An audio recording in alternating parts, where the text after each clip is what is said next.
Most people don't stay employees because they are lazy. They stay employees because they think that entrepreneurship is some massive leap. And yes, 20 years ago, when I built my businesses from nothing, I spent years around entrepreneurs. They kept on describing this transition as a leap of faith. But you got to realize this faith too wasn't built overnight. You see, as much as these entrepreneurs claim to take some kind of miracle drug that transformed them overnight, most ignore or have even forgotten the phases that they actually went through. And now, by analyzing these phases with my free community of entrepreneurs, I will present to you a safe, scientific, and logical way that you too can make that shift from employee to employer strategically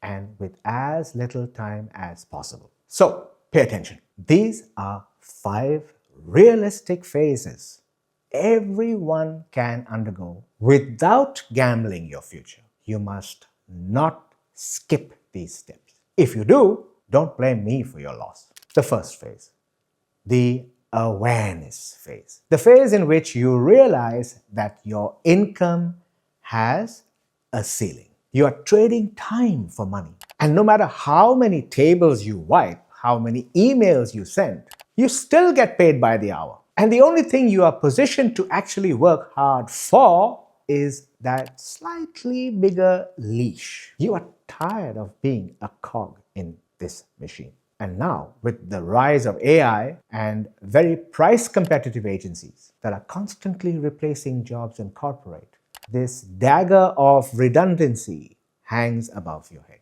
You can feel that you are next on that chopping block. But now you come across the elephant in the room. You don't know where and how to start. And you constantly feel that there's some kind of gigantic gap of knowledge between an employer and an employee. And this frightens you. So, what do? While it's important to replace Netflix with actually beneficial content like what you're watching now, and to rethink that set of friends you keep around, these are very fundamental changes, superficial even, but they simply won't get you far. What you must also do is to be more aware of what actually goes on in that organization, that company that you have spent years working in. If you're an accountant, ask the marketing woman, what does she do? If you're in marketing, find out what problems the sales teams encounter. See, you have to learn how to develop a student's mindset and construct this mind map of business yourself. Soon you will realize and understand the key components of a successful business. You will become aware of the problems. You have to learn how to spot opportunity. And in this phase, an easy way to do it is simply by identifying problems. To give you a head start, try to learn more about these departments in your company. Now, the next phase is the skill acquisition phase. This is the phase where your future income is actually decided. You are now spectacular at identifying things to improve in your company, and by inference, your industry. Now it's time to solve these problems. For example, how is your company marketing on social media? If you saw your company's Instagram, would you think you'd be interested in their services? Probably not. So, if you used your free time to learn how to edit these videos better, you have developed a high demand skill. So even if your company throws a hissy fit and fires you, you can now sell your newly acquired editing services to millions of your employer's competitors out there. So it's a win regardless. I'd like you to type in the comments one problem that your company has and how you intend to provide value. And if you see other comments, reply to them with your experience and skill to help them discover their talents. You use your company as a training ground for testing out solutions and ideas. If your company values your input, you get rewarded. And if they throw you out, then you have outperformed them and made them uncomfortable. Either way, you are on the right track. The next phase is the side income phase. This is the phase that changes your psychology forever. After you have developed what we call a skill stack, it's now time to see how well you can sell these skills outside of your job, just to test the waters. And I personally recommend you selling services instead of products. Why? Because with services, you have low overheads. So how do you do this? You build a simple one-page website as a 24/7 calling card and you start reaching out. Don't worry, getting your first client is always the hardest. And if you want mentorship and guidance on things like pricing your product, adding more value to your offerings, and teaching you many creative ways to structure that outreach, I can certainly help you with that. Head over to my free community, the Gladiators Arena. You'll find the link in the description. Here's the trick. Make sure that you go above and beyond with your clients, because each and every piece of work becomes your sales tool. Remember this now and forever. You are only as good as your last impressive job. And what happens then? You start getting little offers here and there and earning some money. Slowly, this leads to side projects. And what's wrong with that? Bigger projects, more money. It doesn't impact your day job. Your transition from hourly rate goes to outcome-based earnings. And you are so close to making that shift. The next phase is the transition phase. This is where most people either panic or evolve. You are not just doing a few odd jobs here and there now. Your business is becoming consistent. You are starting to realize that your 9-to-5 job is no longer your only source of survival.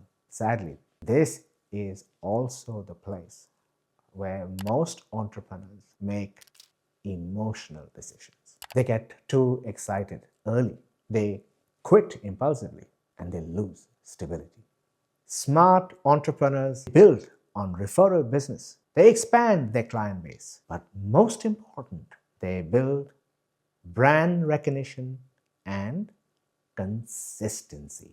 They learn how to generate income repeatedly, not by accident. This phase is difficult because you are operating in two worlds at the same time. Is it exhausting? Oh, yes. But this is where momentum is built. You don't leave your job because you hate working, you see. You leave because your systems, skills, and income have finally outgrown it. Lastly, we have the leverage phase. This is the difference between being self-employed and actually building freedom. This is the phase where most people think entrepreneurship begins, but it actually starts much earlier. Entrepreneurship is not just about making money for yourself. It's about building something that can function beyond your direct time and effort. If the business stops every time you stop working, you're still trapped. Real freedom comes from leverage, from implementing systems instead of keeping on doing these tasks repeatedly, from delegating, and not just to anyone, but to the right people, in embracing the power of automation. This is the era for it. Are you using tech to make your life easier? Then, of course, business is run by people. How good are you at communicating your ideas? How good are you at giving feedback to the people who are working for you, even your customers? Can you lead effectively with communication? And then, of course, you have processes. Can you make your business less complicated to cut cost and earn more? This is where you stop thinking like a worker. Your goal becomes building something that compounds, because eventually freedom is not about escaping work. It's about creating control over your time, your income, and your life. And that only happens when you stop selling every hour of your existence. The biggest misconception about entrepreneurship is that it is reserved for a special kind of person. But I can tell you, most entrepreneurs didn't begin with massive money or perfect timing or some kind of life-changing breakthrough. These are all misconceptions. They simply moved through phases, the same phases I'm now sharing with you. They became more aware, more skilled, more valuable, and more independent over time. Their dependence on a job became smaller, while their ability to create income became bigger. That is the real transition. So, wherever you are right now, whether you're in phase 1 or phase 4, the important thing is you keep moving forward, because the people who eventually build freedom are usually the ones who stayed consistent long enough to earn it. And remember this, you don't become an entrepreneur the day you quit your job. You become an entrepreneur the moment you take ownership over your future.